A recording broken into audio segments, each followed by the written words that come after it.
Did I tell you about the time my old supervisor tried to get me fired?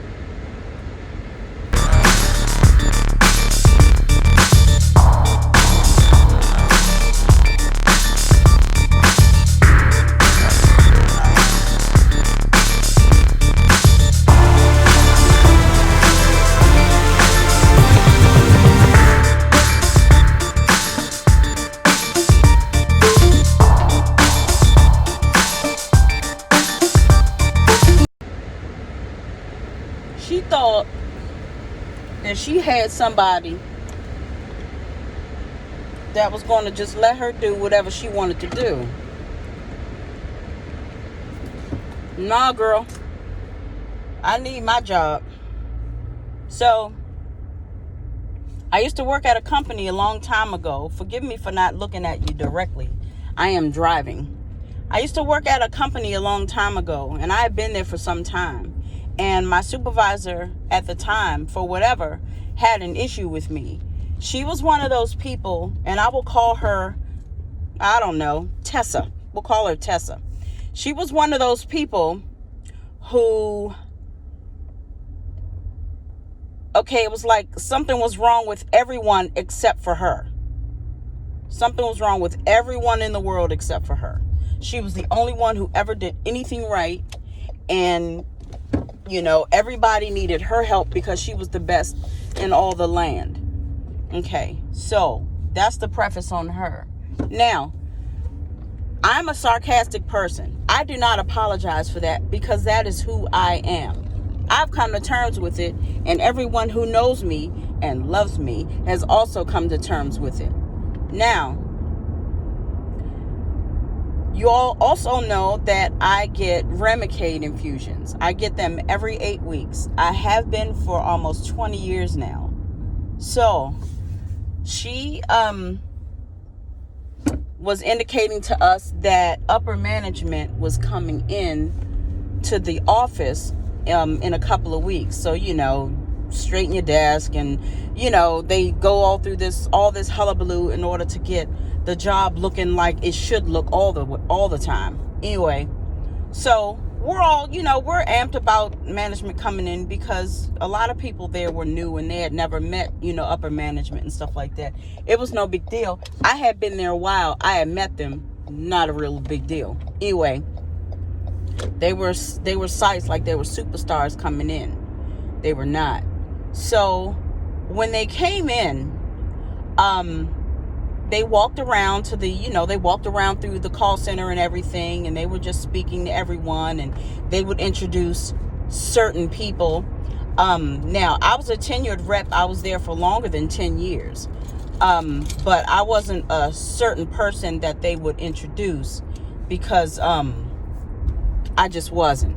So they had gone into the conference room, the higher-ups and everything, and all the managers and things. All of the managers came back out of the conference room with the exception of one, who was my supervisor at the time. So I get this, all of a sudden, I get this loudspeaker coming onto my phone at my desk. Rachel, we'd like to see you in the conference room, please. Okay. So I go in there, I finish up my call. I go into the conference room because I was summoned. And then, you know, I'm wondering, you know, what the heck is this about? So I go in there and I sit down. Hey, how you doing? And then I'm introduced to upper management again, as if I'd never met them before. So I'm introduced to them again, and, you know, they're just asking me how I like the job and what I feel are any things, if anything, that can be improved. So we're just going on and we're chopping it up and everything. And then my supervisor at the time, she comes up and says, well, we called you in here because there's a bit of an issue. You don't say. What is that issue? Okay, well, it was brought to our attention that there was a caller or a client who indicated that they got the wrong information from you, and that because of that misinformation and miscommunication, it costed them tens of thousands of dollars in order to make the correction. Well, that doesn't sound like me, because I am not afraid to ask questions. I would rather appear stupid and ask a million questions to make sure I get it right than to try to be smart and get it wrong every time. That's always been me. So I heard her out and I was listening to what she was saying. It was incorrect, but I just let her keep going on and on and on. So she went on to tell me about this client who was so upset and they were just so angry. And while she's saying this, upper management is just looking at me and I'm looking at her, Tessa, dead in her face, like, are you kidding me right now? So, okay, you want to bring this up in front of upper management. Okay, well, what's the client's name? Well, I don't have that information right here. Weird. Okay, so can we listen to the call? Because all calls are monitored for training purposes. They don't have this call recorded. Gasp. Are you serious? So you mean to tell me there's a grievance against me and there's no proof? Okay, well, what day was this? This was so-and-so such and such day, Friday something or other. Okay, I'll be right back. Can I go get a piece of paper off my desk? Sure. So they go, but this is how she says it. Sure you can. Okay, so I go to my desk and I retrieve what I call my proof folder. My proof folder consists of a calendar. Whenever I work a job, I print out a calendar. You can print it out, PDF form, print it out. Every single day that something happens is written down on that calendar. Every day. If I'm late 5 minutes, I write it down on that day and I write down who I spoke with, everything. It's called my cover your ass file because I know it's your job or mine. I'm going to protect mine.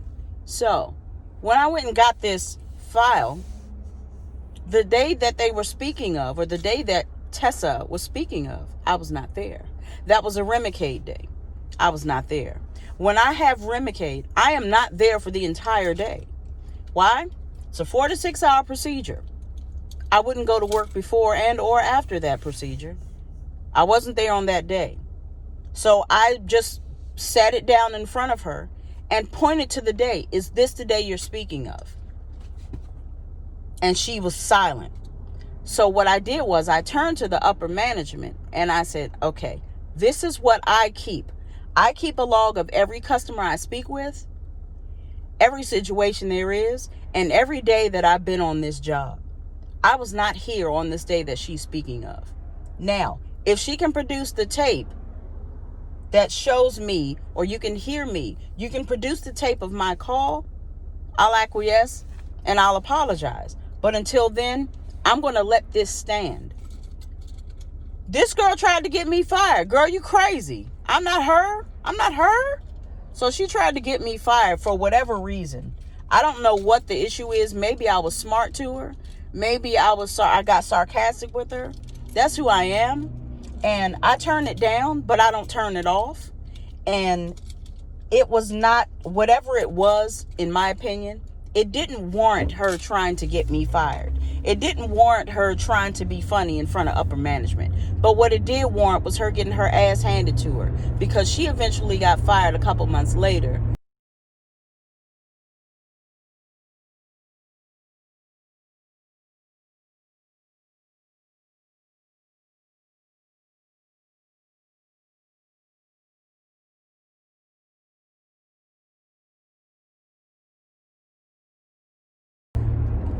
And you just can't do people dirty like that. You just can't do people dirty like that. So in the midst of, she tried to be funny, trying to get me fired off of something that she made up. Sorry about the glare. She tried to get me fired off of something that she made up because I'm not her. I wasn't her. I wasn't she. It wasn't me. I was bored and I had to tell somebody else. I was just sitting in the house and I was thinking about it. I said, I got to go to the store. I said, you know what? Let me talk to my folks. I don't know what made me think about that story, but there it is. That's the story. Damn it, that sun. Let me do this. Yeah. I don't know what made me think about that story, but there it is. That's the time that my old supervisor tried to get me fired. She had me jacked up. Not I, said the me. Not happening. But thanks for tuning in. Y'all have any horror stories like that? Anybody ever come at y'all like that and try to get you fired off something bogus? And you had to show and prove? You had to show them up before they showed out? Anyway, I'll be back with y'all in another video. I just wanted to let that out. See y'all. Peace.